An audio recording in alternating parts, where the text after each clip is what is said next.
Britain. 33 million vehicles, 250,000 miles of tarmac. Lights and sirens are no longer enough. The biker cops and paramedics are taking to two wheels to beat the most congested roads in Europe. They're a surefire way of getting vital help where it's most needed, fast. Where are we going? We're going to hospital. Is this the driver? Any pain in the centre of your neck? Keep still. The bike squads of Essex Police and West Midlands Ambulance Service race to protect the public and save lives. Coming up on Emergency Bikers, a serious injury on a bus. Oh, you haven't got to be upset. You're going to be okay. All right. Hello, naughty. Essex cops have their hands full. I can see that you two are trouble, aren't you? And paramedics are called to a prison cell. Do you understand? Paramedic, ambulance? Birmingham. It's a brisk November day, and paramedic Mark is feeling the cold. It's absolutely bitter. Probably one of the coldest shifts since last winter. And we just parked up, waiting for the next job, trying to get a bit of heat off the engine.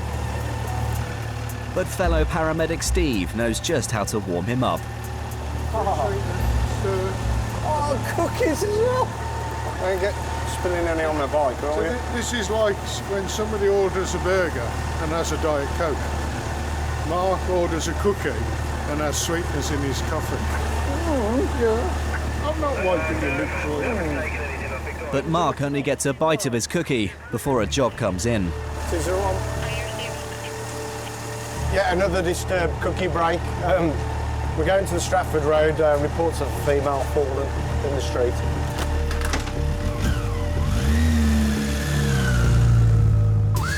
The Birmingham biker paramedics race to any emergency within an 8-mile radius of the city centre on their Yamaha FJR 1300s, top speed 145. They carry everything a traditional ambulance carries, and they're trained to deal with anything. To capture the action, we've put special cameras on each rider and bike, so we arrive at the scene the second they do. Bikers are less protected than car drivers. Mark and Steve can reach speeds of over 100 miles an hour getting to an emergency, making them extremely vulnerable.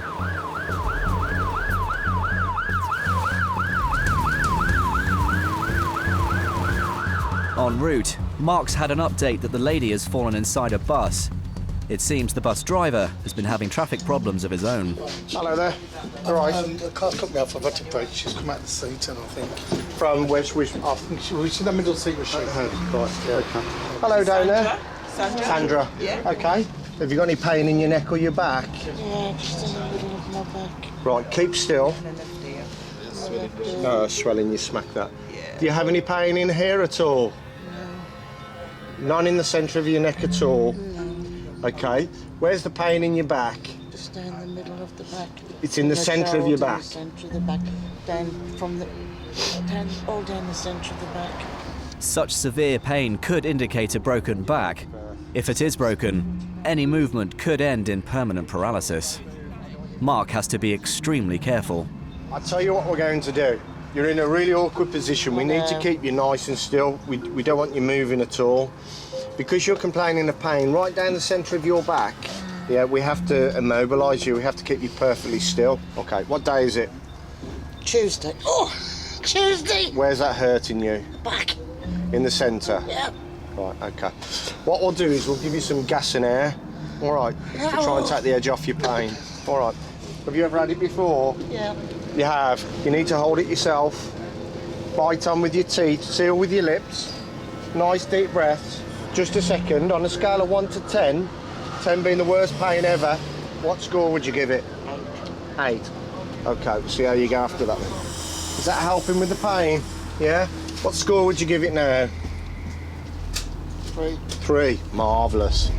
You all right? It's all right. You haven't got to be upset. You're going to be OK. All right. Oh, please. Well, you can't do that at the moment, can you? No? We need to get you checked. Yeah? We don't take chances, do we? We need to make sure that you're OK. Yeah? And the way of doing that is taking you to hospital. Sandra, you need to slow your breathing down because you're starting to panic. Yeah. Take a bit more of that. Hold on. Bite and just relax. Yeah? Do you two want to do us a favour? Just nice and carefully. Do you want to climb over? I don't want you injuring yourselves. Yeah. All right. Thank you very much for stopping and thank you for helping. All right. All right. So I'm. Is this swollen? Yeah, you've got a bit of a lump there. You've obviously caught it on the probably the rail on the way down. Yeah. Keep your head still. It is a bit swollen. All right. All right. The ambulance crew has arrived, and Steve's also there as an extra pair of hands. How are we doing? All right. They're upside down there. They are upside down, yeah. Nice and still, Sandra. Bit of a training school job, I'm afraid. Pop the board on and we'll slide her onto the board, pull the board down into the opening, and then obviously secure once we've got her down there. Does that sound like a plan? We've got a colour? Sandra may have fractured one or several of her vertebrae. If one of these dislocates during the rescue, it could sever her spinal cord. The higher the break, the more of Sandra's body could be paralysed. A broken vertebra in the neck, if dislodged, would leave Sandra a quadriplegic. Immobilising this area is top priority. All right, nice and still. Slide that down. It's impossible for the team to completely immobilise Sandra's back where she's lying. Getting a spinal board underneath her is their best bet. On three then. 1, 2, 3. Getting the board in is the trickiest part of this procedure. The team have to carefully control any sideways or rotational movement of Sandra's spine. No easy task in such a confined space. 1, 2, 3. On 3 again. 1, 2, 3. And stop. 1, 2, 3. Bit more. 1, 2, 3. Marvellous. It's going to be a bit tight on your ankles, all right? Just stop you running off before you pay the bill. Right, we're nearly done now. We're going to load you onto the ambulance. We're going to go on 3, yeah? Ready? 1, 2, 3, and lift. I didn't get my licence by driving like that. Okay. You down yet? Lovely. Watch yourself on the ramp here coming off, please. You're all right. You're going down. It's like being at At the end of the day, this job's classed as an RTC, road traffic collision. Reason for that being, there's a car that's cut this bus up, narrowly avoiding collision thanks to the bus driver's reactions with the brakes. However, it still caused a lady to be injured on a moving vehicle. I myself have been involved in RTCs where the drivers haven't stopped, they've knocked me off and just left the scene. And it's a really, really sad time that we live in at the moment.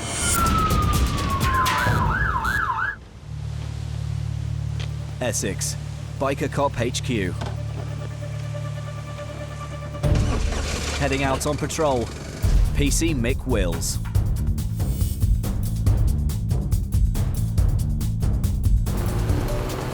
It's morning rush hour on the A12, one of the county's busiest and most dangerous roads. Every day, over 80,000 vehicles thunder along this stretch of dual carriageway. Cars, vans and HGVs hurtle along the road, often exceeding the national speed limit. But today, Mick has spotted something unexpected in the nearside lane. It's a tiny moped travelling at half the speed of the passing lorries. The moped's missing its rear L plate, but that's the least of the rider's worries.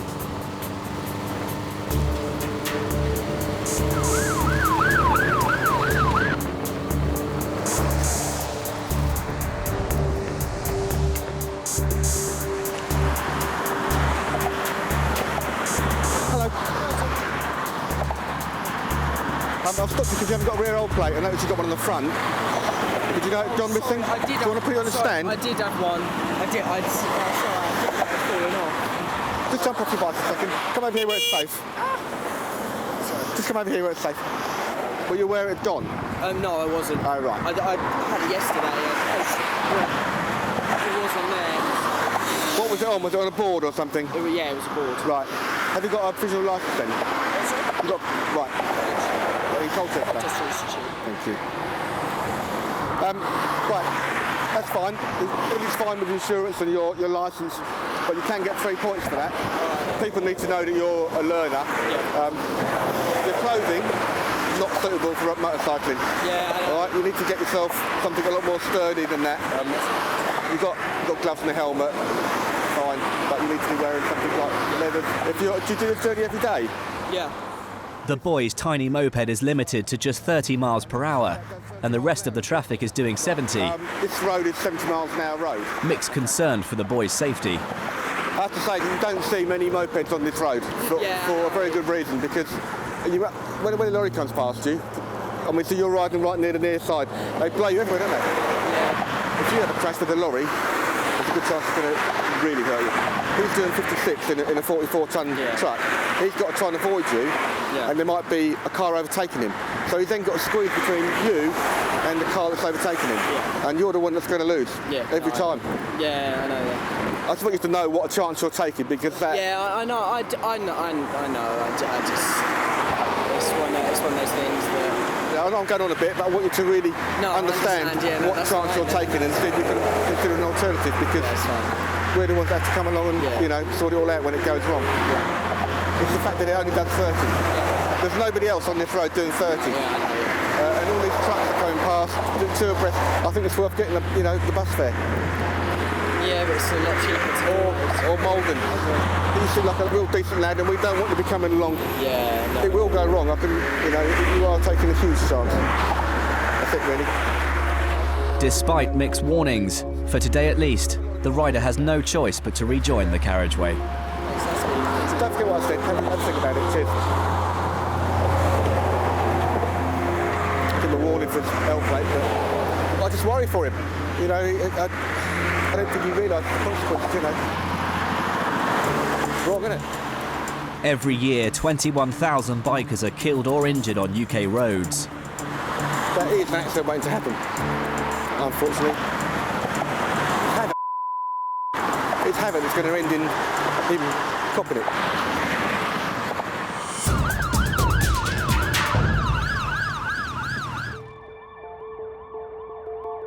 Birmingham.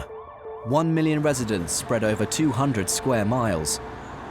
All covered by 2 biker paramedics. On the bike today, Steve Harris.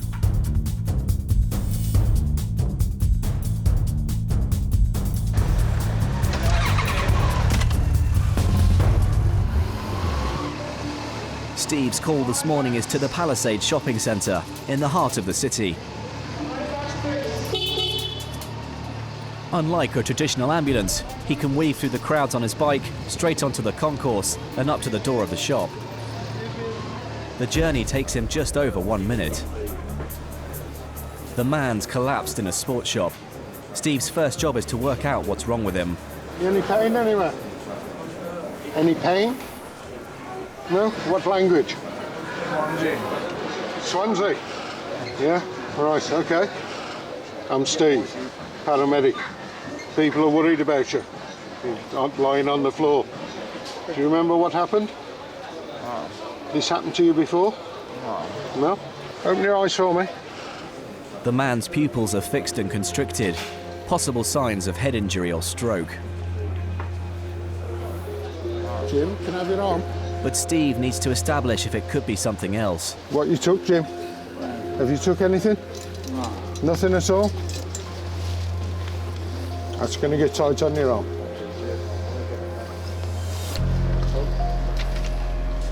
Okay. You got a bag or tissue, or? And if you got some tissue and that. Jim, what you suffer with?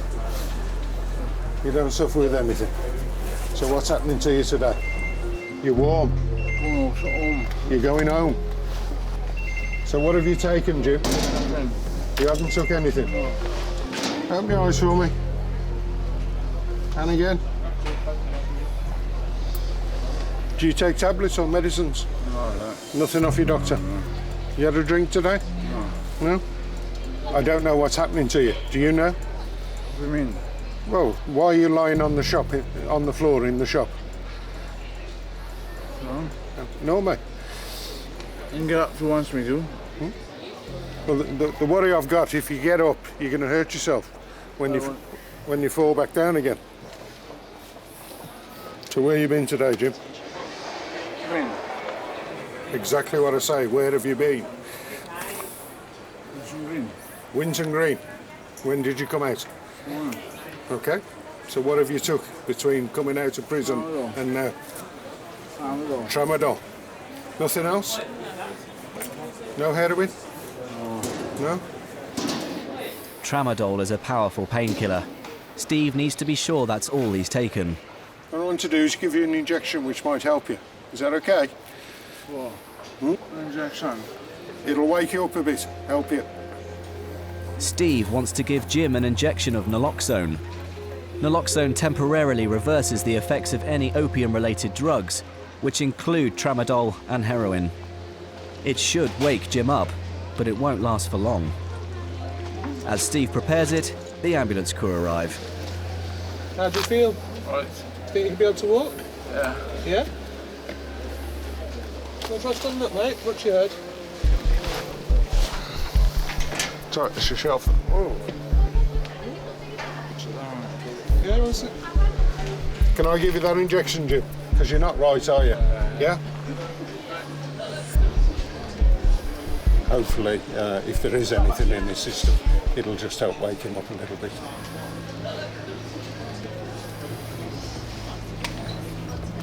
You all right, Jim?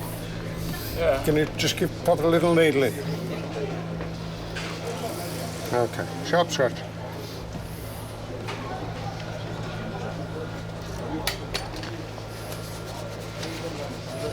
All right.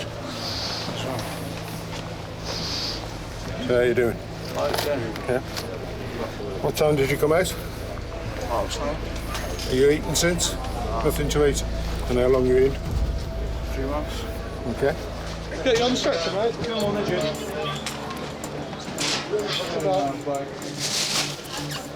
A few cans for the journey.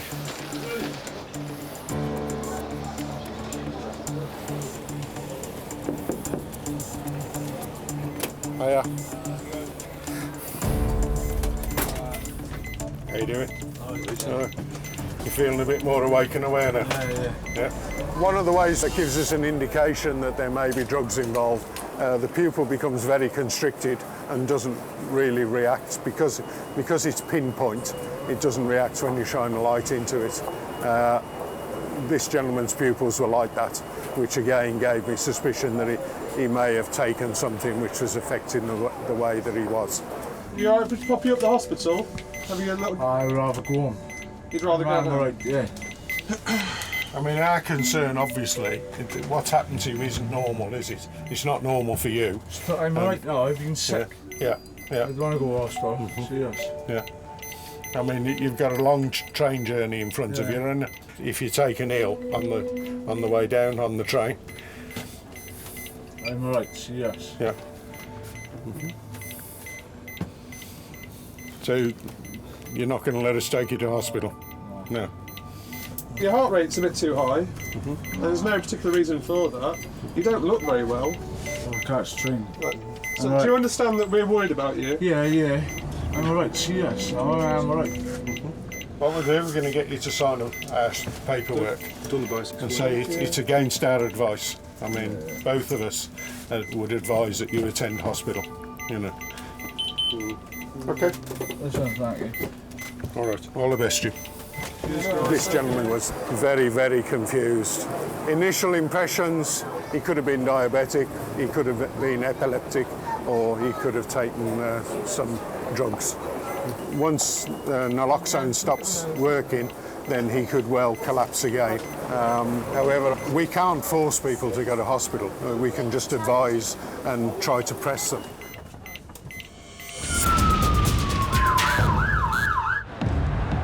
Mid-afternoon, Birmingham. Biker paramedic Mark Hayes has just been called to a police custody cell.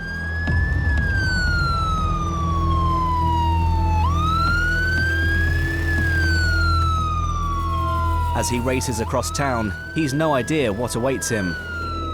The prisoner could be uncooperative or violent. Just over a minute later, he's on scene.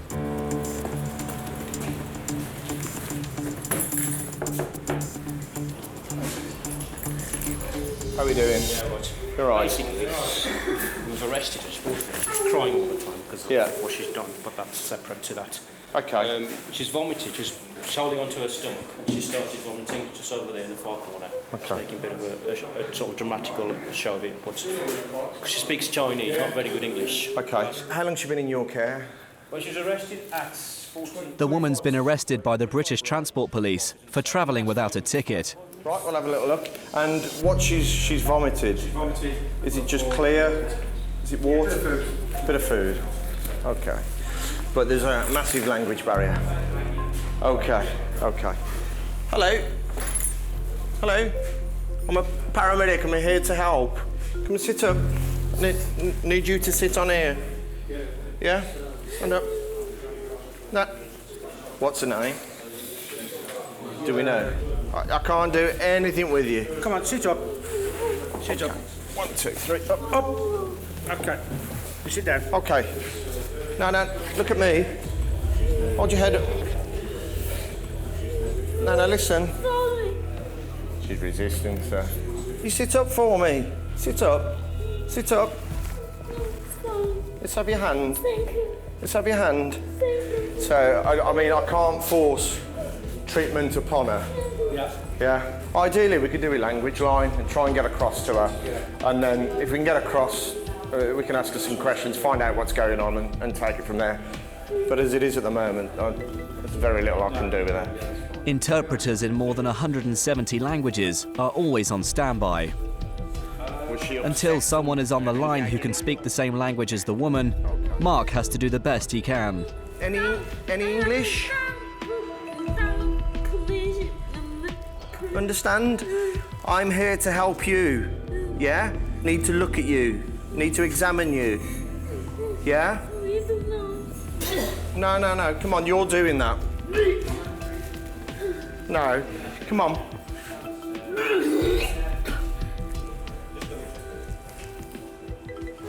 Those are fine. Okay. And you have pain? Yeah? How long? I've got a Mandarin-speaking interpreter, so if you want to do marvellous. necessary, Yeah. just communicate. Thank you. Hello. Hello there. Could you please ask her? Can you ask her what the problem is and how long she's had this problem? Here you go.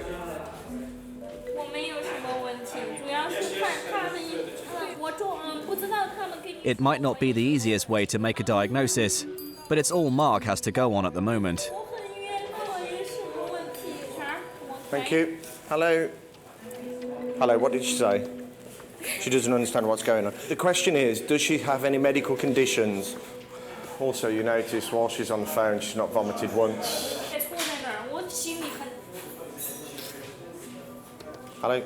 The police are concerned that she's got stomach pains and she's vomiting. Can you ask her, is she happy for us to treat her?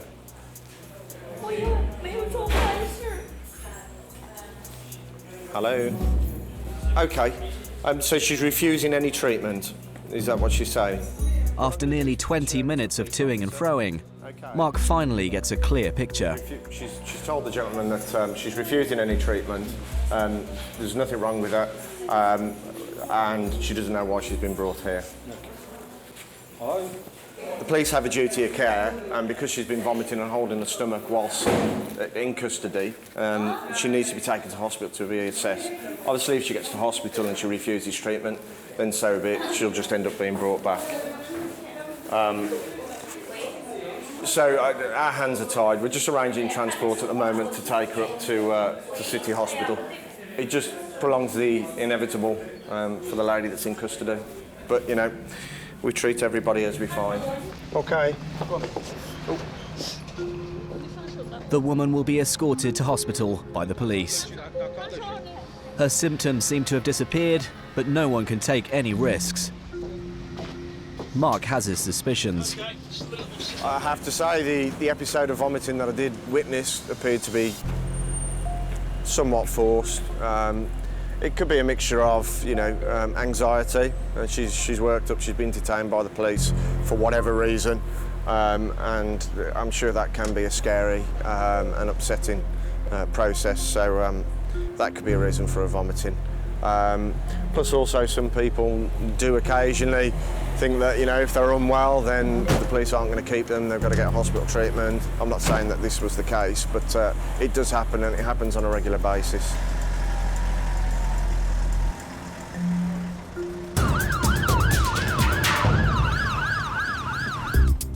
Essex Biker Cops HQ. Another day dedicated to reducing casualties on the county's hectic highways.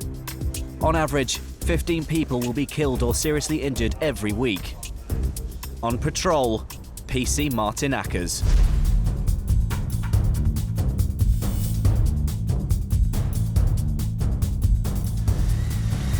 And he's got one notorious road in his sights. The A12 has now become our #1 road in Essex, whereby we're receiving the highest amount of fatalities and crashes where people receive serious injuries. Literally since April this year, we've had 26 of those styles of crashes. Done checks here in the past and had some pretty silly speeds down here, up to 130 odd mile an hour. But instead of nicking a speeder, Martin spotted a driver on a mobile phone. He's quickly on the driver's tail, on the Biker Cop's unmarked BMW K1200S. Smaller and faster than a regular patrol bike, and capable of accelerating from 0 to 100 in just over 6 seconds.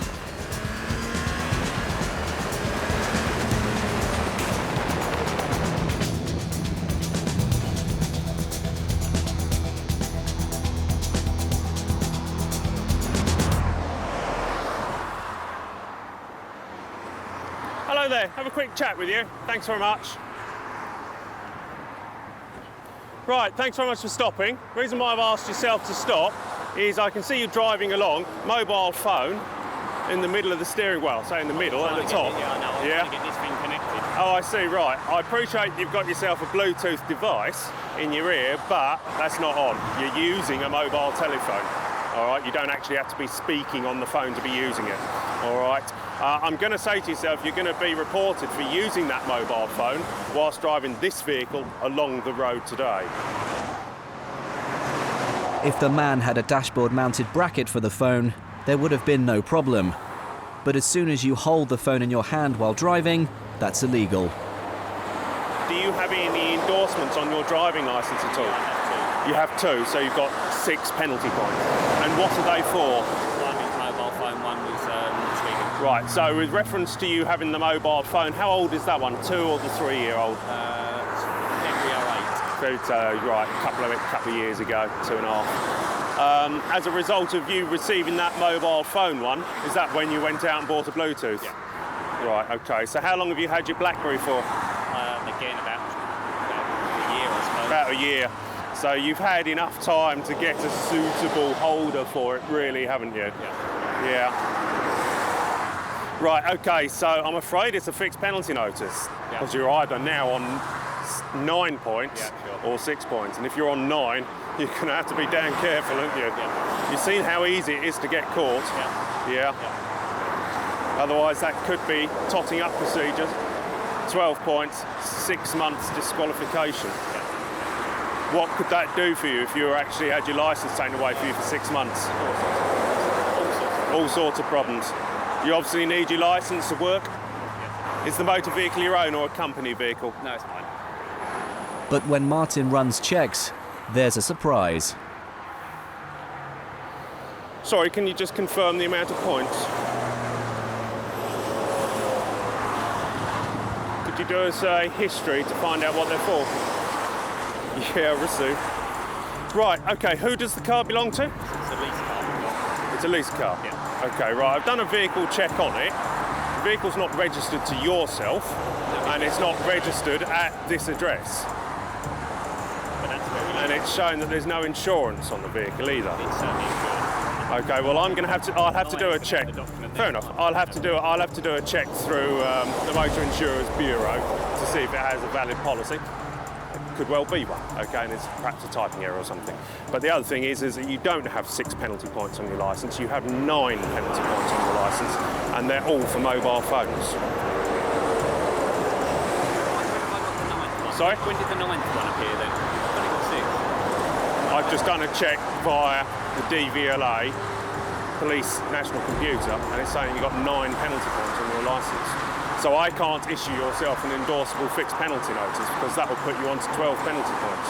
What happens now is, as with regards to the mobile phone, that will go to a magistrate's court hearing, okay? But let me just check through the Motor Insurers Bureau. I'll have a look, see if I've got it in there. Yeah, absolutely. Yeah, have a look, please do.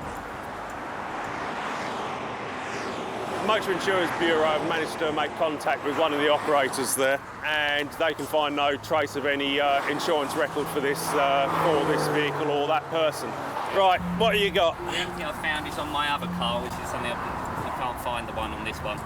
Insurance just gives me third party for any car saying that, but that's on my other car that's just recently been purchased. So you've had this car for how long? We've had this car for 2 years. About 2 years. I know it's through Ford Insurance, through the actual people. Right, well what I've done is I've spoken to the Motor Insurers Bureau, and they can find no trace of any insurance on this motor vehicle. All right. Well, whilst I'm speaking to you, they are speaking to the underwriters for Ford Insured. Okay, so we're hoping to find a policy of insurance for Ford Insured. If we do not, you are driving this vehicle whilst uninsured. Hold on. Hello there, Deborah. Marvellous. That's 165. All right then, thank you very much, Deborah. Much appreciated for all your help on that. All right then, see ya, speak soon. I think you can probably see what I'm writing down there. Your policy of insurance, you were the named driver, it was your partner who was insured on it as the policy holder, was cancelled on the 16th of September this year through lack of payment. 3 letters were sent through to the address which they had you registered at, and they've received no reply.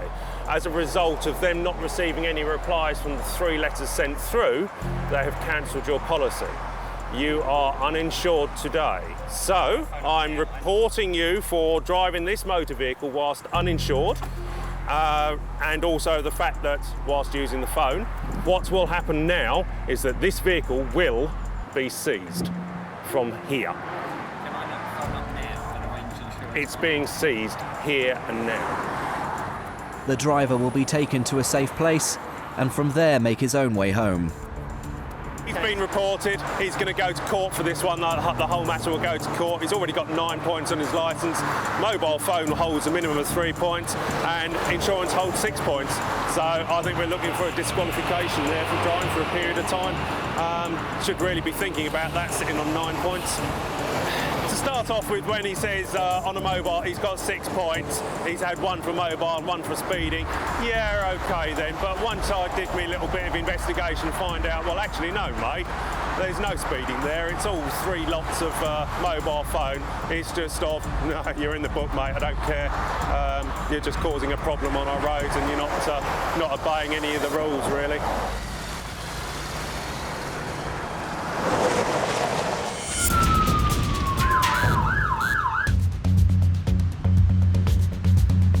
Late afternoon in Birmingham. It's dark, it's cold, it's damp. Perfect conditions for nasty trips and falls. 212, Roger, received. Thank you. And it's not long before biker paramedic Steve Harris is called to help a woman who's come a cropper.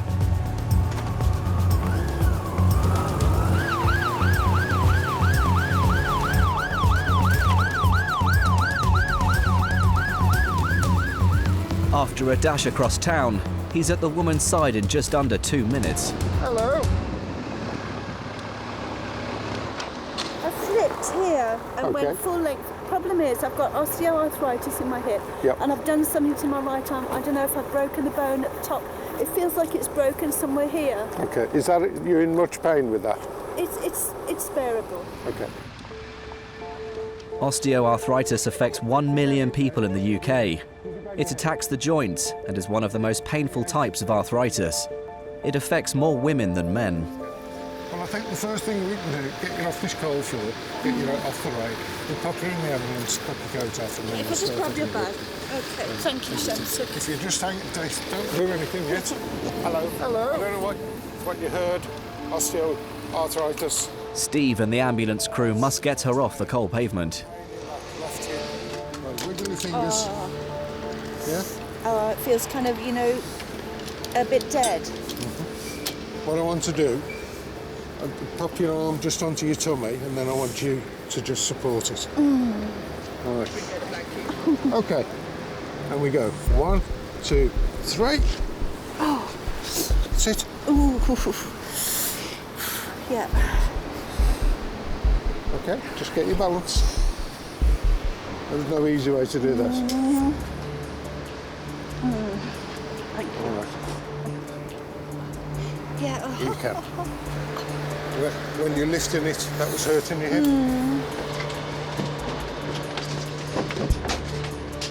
In the warmth of the ambulance, Steve needs to check exactly what's happened to Janet's arm. All I want to do is try and slip your jacket off. Oh, God. So Okay, then. just lean forward. We'll take the good arm out first. Let us help you.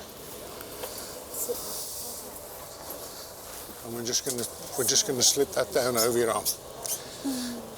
What have you got on under this jumper? A red and black satin waspy. Just joking. Sounds lovely. Just a t-shirt. Oh, you've got a t-shirt on. Sorry. You just burst my bubble. I'm not hysterical, honestly. Right, as you've got a t-shirt, Yes. same again, we'd like to take You're going to take the jumper off as well. And again, just relax. And again, I'm just going to hold your arm. Just slide it out. Show us where the pain is. Right across there. No pain up in your shoulder? It's No pain where don't touch it. it's kind of wrench pain, you know what I mean? It's like Did you hear a crack or anything like that when you went down? I felt something, but I was so nonplussed by what happened. I can't really rely on what I remember. Do you know what I mean? What I want to do is just pop this I was syringe around crossing this. myself. On a scale of 1 to 10, how bad's the pain? 7.5. With her osteoarthritis, Janet's no stranger to pain. But her arm's now causing real discomfort.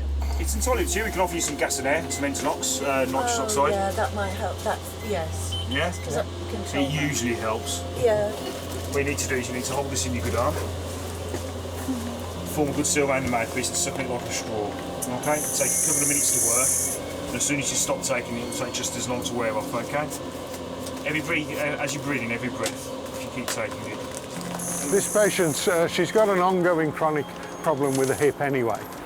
So she's used to pain and decreased movement in her hip. And that's what she lives with all the time. However, obviously falling onto the hard pavement, that's aggravated that injury. But the main problem, that I perceive at the moment, is the pain to her upper arm, where she's put it out to try and save herself. Even though I was in pain, I remember that this man's name is Steve, because he's been very kind to me. And this stuff's very good. It's better than a cocktail. It's very good, yes. It's always nice to be appreciated. I mean, really nice lady. She's got even though she's obviously in pain and she's hurt herself, she's still bouncy. She's still got a positive attitude to what's happened. She's going to sail through this.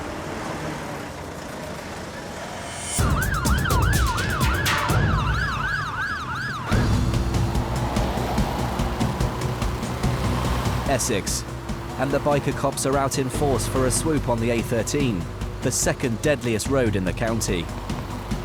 In 7 months alone, 18 people have been killed or seriously injured. HQ for the day, a roundabout. Heading up the operation, PC Ray Jeffrey.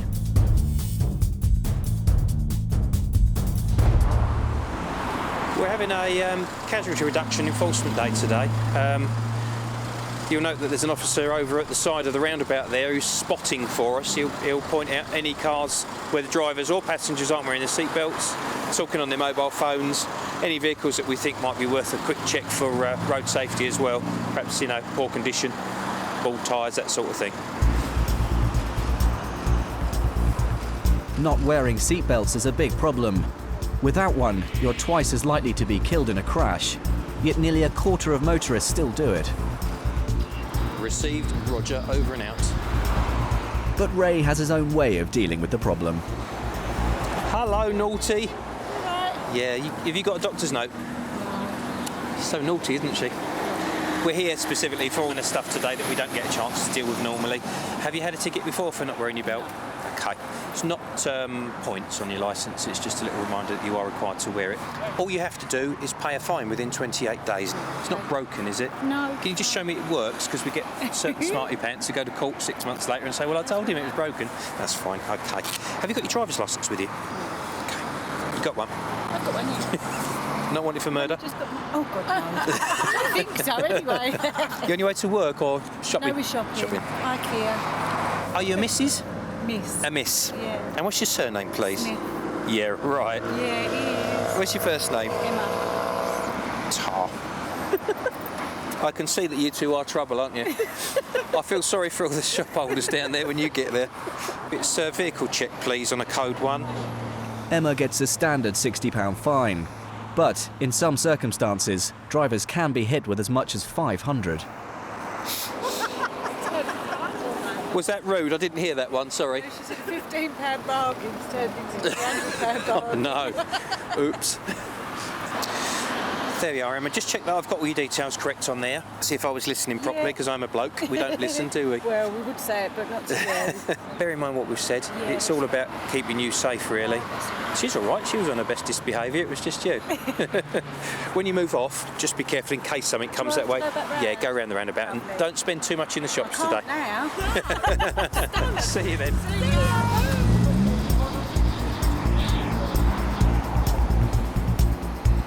If everyone buckled up, 300 lives could be saved a year.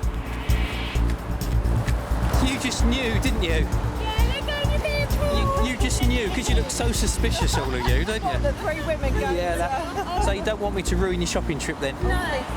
Valid excuses for going without include medical reasons, driving no more than 50 metres, reversing, or if you just happen to find yourself in a procession organised on behalf of the Queen. Janet hadn't broken her arm, but had strained the ligaments. An X-ray showed she now has osteoarthritis in her shoulder. The man on his way back to Swansea did eventually make it home safely. And Sandra had a lucky escape. No breaks, but a badly bruised hip. She's recovering well at home, and she's so grateful, she sent the paramedics a thank you card. Then, like a shining ray of light, I saw you standing there. You helped me and supported me. From a grateful lady. To actually go out, buy a card, write a card, you know, there's thoughts gone into it. It's really nice to be appreciated. It does give you a nice feeling.